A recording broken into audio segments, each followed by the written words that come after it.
Hello, boys and girls. We're back for our 5th edition for our installment for Rick and Jared's Toe to Toe. I'm Rick. I'm Jared. And we'd like to first start out by saying that our opinions are just on sports and not reflect for any of our organizations that we're affiliated with. We are talking about sports tonight here at the Quality Inn, and inside the Quality Inn is the Briar Patch Lounge. We're going to start with pro football, and I'm going to turn it over to Jared.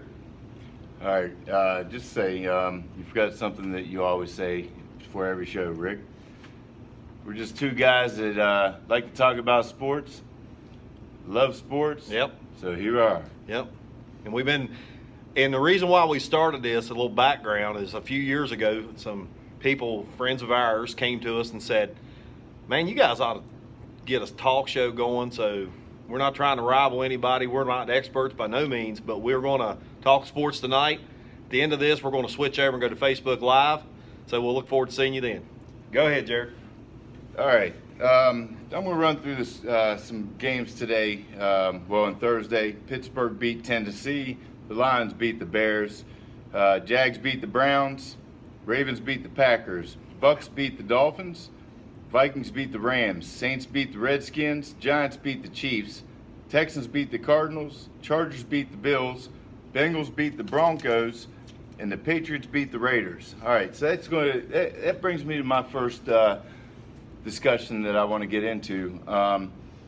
The AFC West is, it's in disarray. Very.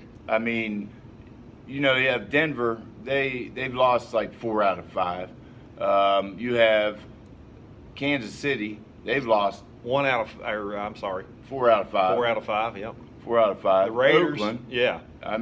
who was a preseason pick for a lot of people. Yeah. They're beginning to look like the NFC West a few years back. A few years. Right. It's like, what's going on here? We understand Denver's got some quarterback issues. And I think the main issue they have is the head honcho quarterback, John Elway. Yeah. Yeah, they need some help there. I don't know if they're going to try to draft. I don't know if they're going to try to pick up a free agent because, free agency will kick in around March. Yeah. Probably the biggest name free agent quarterback on the market is going to be Kirk Cousins. Oh, yeah. And Washington is crazy to try to let him go. I saw something that I did not realize about Kirk Cousins. There's only one quarterback in the NFL in the last 2 years, Rick, that has had more yards than Kirk Cousins, and it's Drew Brees. Wow, I didn't know that. It's amazing. It's amazing the 2-year run that Cousins has had. With Shanahan, that was his quarterback. Yep. All right. This was after RG. He got RG. Davis wanted RG3. Okay, that's the owner of the Snyder. Snyder. Yeah, Daniel Sorry. Snyder. Yeah, Dan Snyder. I knew you'd know it. You're being a Cowboys fan and a Redskins hater. But not so much a hater. I hate the Eagles more, but we'll talk about that later. All right, but so Dan Snyder, he wanted RG3. Well, then Shanahan got his man in like the fourth round, I believe. Yes. And got Kirk Cousins. Well, guess what? RG3's not there. Cousins is, and top of the league. The guy is. He is. My God, they were up by 14 points today.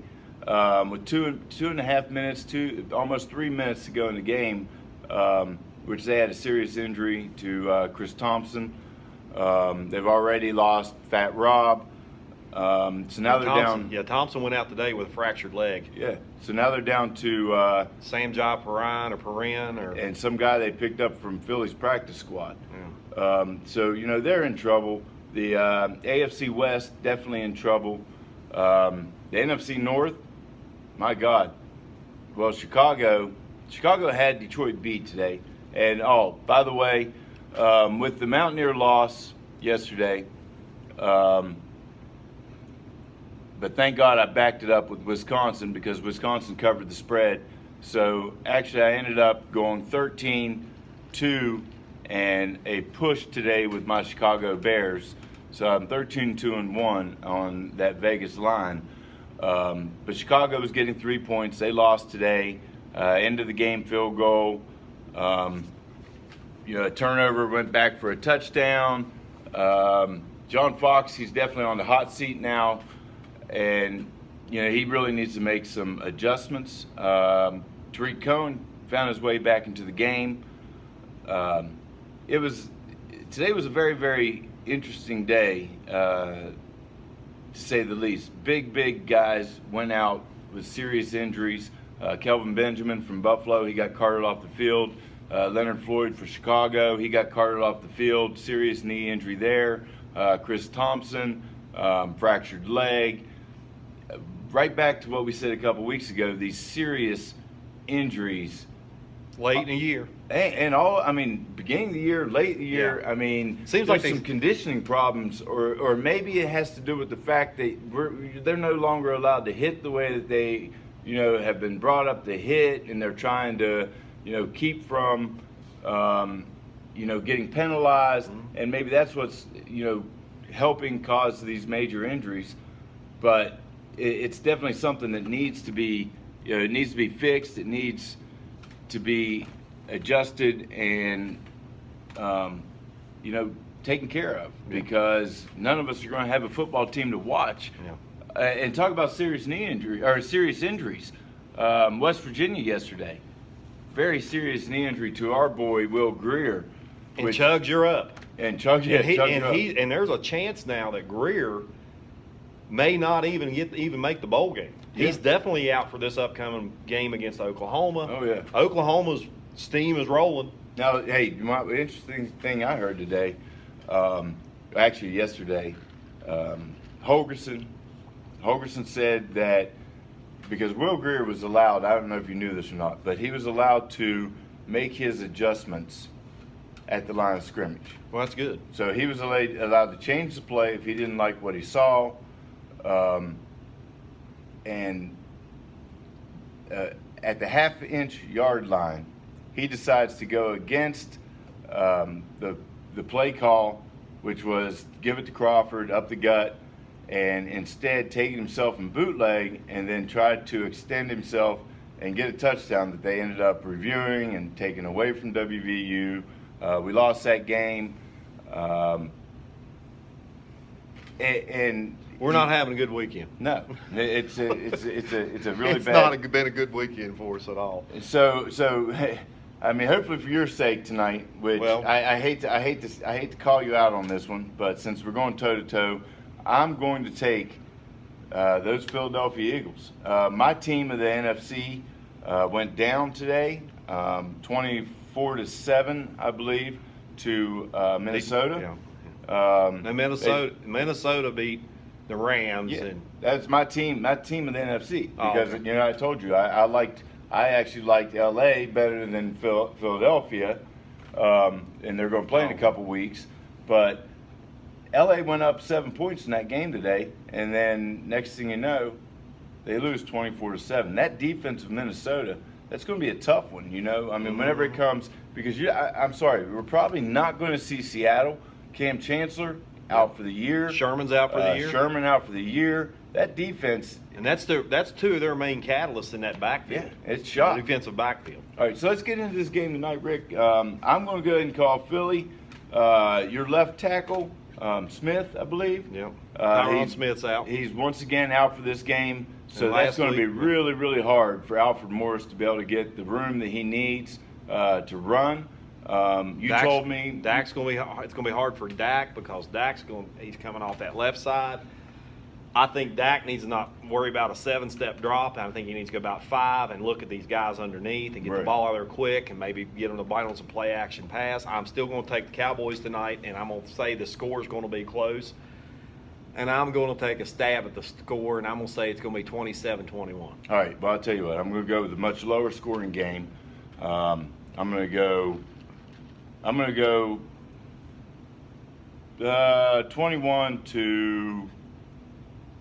21-14. Okay. That's what I'm going to go. Sean Lee not on the defense is going to hurt again, but I've said this, and I said this earlier this week to you. Okay, Sean Lee's out of the game, so Hitchens needs to step up. Damian Wilson, who they picked up in the draft 2 years ago, he needs to step up. Jalen Smith, still not 100%. You know, I've been on this Jalen Smith bandwagon, the hype train with Jalen Smith since they picked him up a year ago. Your boy, your tight end. I mean, he's getting older, but today, this game right here would be a good game for him to. Waiting to come out. Him and Cole Beasley. Yeah. Cole Beasley's not been a big factor yet this year. You know, last year he had a couple really good games when Williams was covered, when Bryant was covered.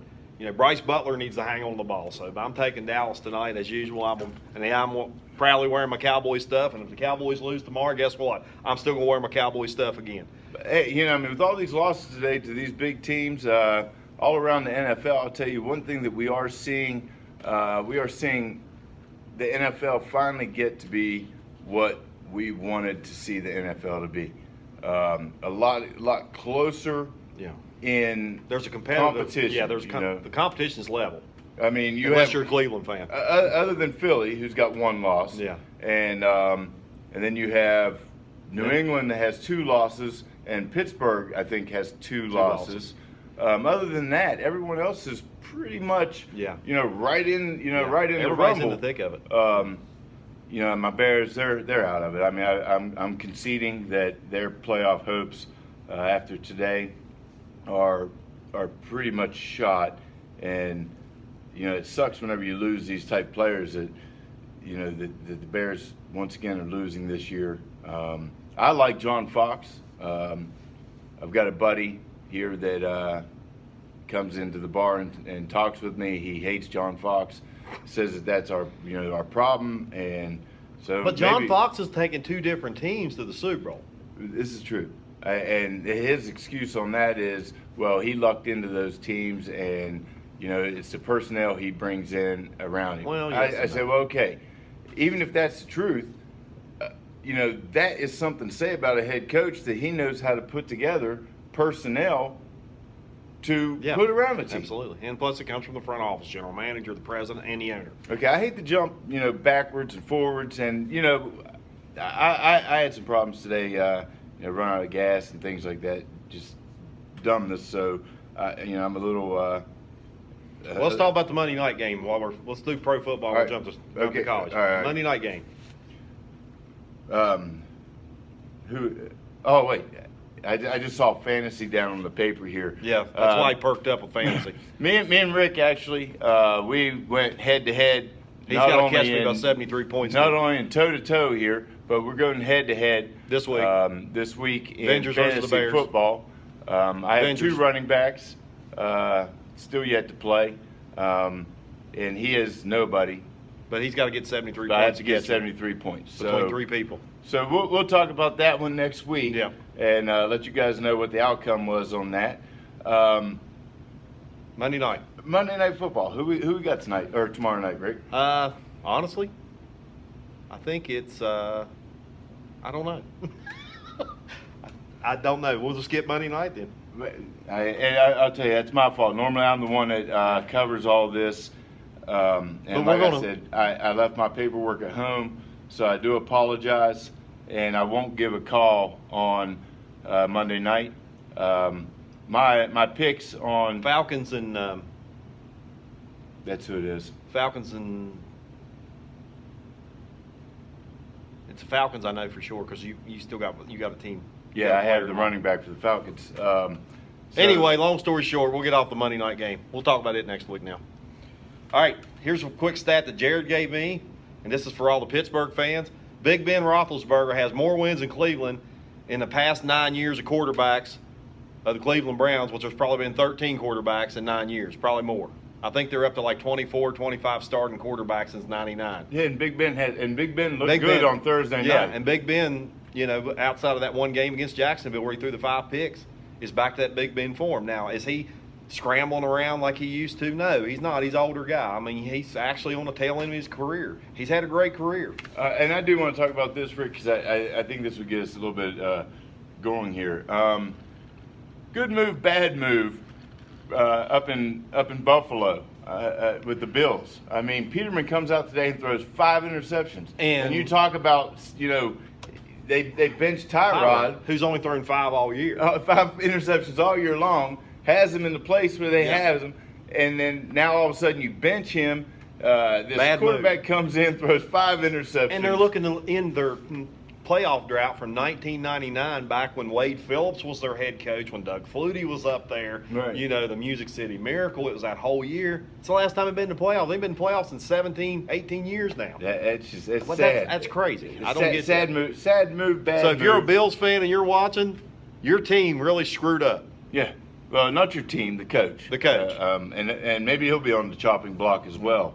Also today, a guy Oh. that we think's pretty classy, Larry Fitzgerald, moved into the 5th all-time receiving yards behind the greats of Jerry Rice, Randy Moss, Isaac Bruce Do you know Fitzgerald was a ball boy for Minnesota. for Minnesota, and that Yeah. was the time whenever they had Randy Moss and all I do Jake is Reed. catch touchdowns. Jake, Carter. Jake Reed and Chris Carter. I mean, wow. I mean, Yeah. What a class. The classy only guy. thing that we'll say about Larry Fitzgerald is he went to the wrong college, better known as Pitt, and it is November 19th, and we still think Pitt sucks. All right, hey, how about this? With back to Cleveland. Cleveland, are you guys going to win a game this year? Rick told me something earlier.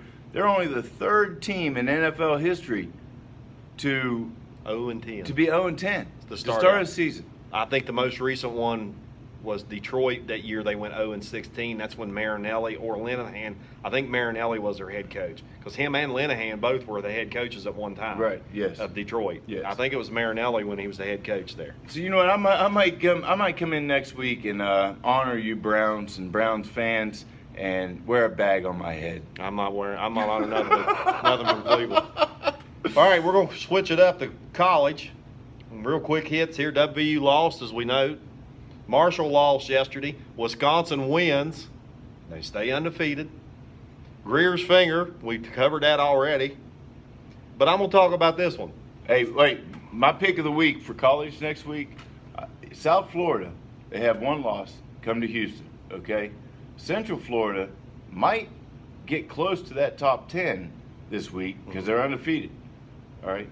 Central Florida plays South Florida this week. Central Florida is a 10-point favorite.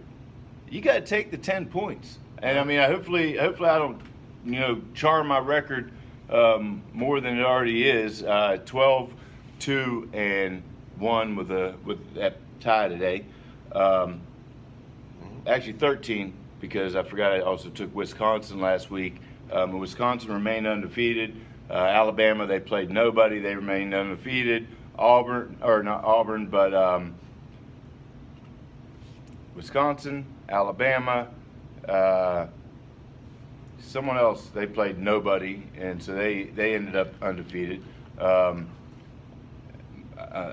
head's all screwed up here. Like I said, I forgot my paperwork. But Alabama plays Auburn this coming weekend. I'm taking Auburn. I'm going to the War Eagles. Because I've know a handful of Bama fans that's actually been on the Bama bandwagon. Seems like when Bama started winning here the past few years, and everybody jumps on this whole bandwagon, I'm going with Auburn this week. All right, There's my pick. I'm gonna go I'm not, against no you points or nothing. I'm just saying I'm going with Auburn. to Auburn for the straight up upset. Yeah. But I'll tell you what, Auburn definitely they definitely put up a hell of a fight against. Oops, sorry. That's all right. Auburn put up a heck of a fight against Georgia and beat the tar off of them. But roll Tide. Roll Tide. I'm going to go ahead and take Alabama over Auburn this weekend. I'm going to look at the points. I didn't actually see what Alabama's spotting Auburn, but I'm going to look at those points. I might take Auburn into point spread, but I have to go with the better head coach here, and the only head coach that I've seen really be able to put a fire to Nick Saban's candle would be Dabo Swinney. Yeah. All right, so I'm going to go ahead and I'm going to take Alabama because of Nick Saban's coaching ability, even though Alabama is in some disarray because of injuries to their defense and things like that. But I mean, it's not like WVU that we go from a pro quarterback with Will Greer to Chugginoff, who isn't a bad quarterback, but he'll be a not game Will Grier. manager. Right. All right. We're going to finish out here, and then we're going to switch over to live. But I'm going to talk to Jared about this. I don't know if he's seen this yesterday or not, but Baker Mayfield came out on the field as a captain with Oklahoma. The Kansas Jayhawk captains refused to shake his hand. Wow. So what did Mayfield do? He made him pay for it. Now, he had a few little iffy actions. He grabbed his crotch. He said some not so nice words. He even turned around, and I loved this part, and you should know. He's done a little trash talking to the fans. If you haven't seen this, you probably ought to look it up. It's pretty funny. He took a page out of some of the professional trash talkers with the crowd. Baker Mayfield, W goes to Oklahoma next week. Baker Mayfield could still be in that Heisman running. I'll tell you what, I would have to take Oklahoma. Yeah, they're giving 23 points to the Mountaineers. If I were you guys out there, give up those 23 points because I do not see us being able to contend with Oklahoma now that Will Grier's out of the picture. With Will Grier, I thought that was going to be an incredible matchup. You know, Grier versus Mayfield. It could have catapulted Grier into definitely going to the NFL. Absolutely. Depending on what his performance was. But now that Grier's out of the game, I think that you have to go ahead and go with Oklahoma on this one. All right. Well, listen, we're going to shut it down here, and we're going to switch over to Facebook Live. Thank you all again for watching our video. One more thing, just sorry, we got to stay. I know. We're running close on time. But I promised that I would talk about. We had in town this weekend. We had the West Virginia. We had a West Virginia showdown. I had a lot of coaches and stuff in the bar here. Got to talk to them. This is the third year in a row that we've courted this event. These kids, anywhere from the ages of like 6 all the way up to 15 or something like that. Double elimination tournament. And they come from all over. I mean, they're all from all over they're from Eastern U.S. They're from Maryland. I mean, they're all over. These are middle school kids that are, and I'm 5'11", about 230, and these kids are making me look small, and they're 7th graders. Right, and they're not. They're just definitely in football factors, right. Absolutely. But we did have a local team, the Lewisburg Steelers, to my knowledge, did play in that because I've seen some pictures earlier with that. So that's a local bunch of kids playing. So good luck to you guys, and if you done good, great. If you didn't, great. We're still proud of you. All right, next year, me and Rick hopefully will get to go out and actually enjoy some of the games and stuff like that, so we can give a little bit more information. I was hoping to have one of the coaches or 2 of them come in and talk to you guys, but I guess they're busy with their own games and stuff like that, so we didn't get to do that. But next year, when we get this all settled down and perfected the way we need to, we're going to go out and get to go see at least one high school football game and talk about it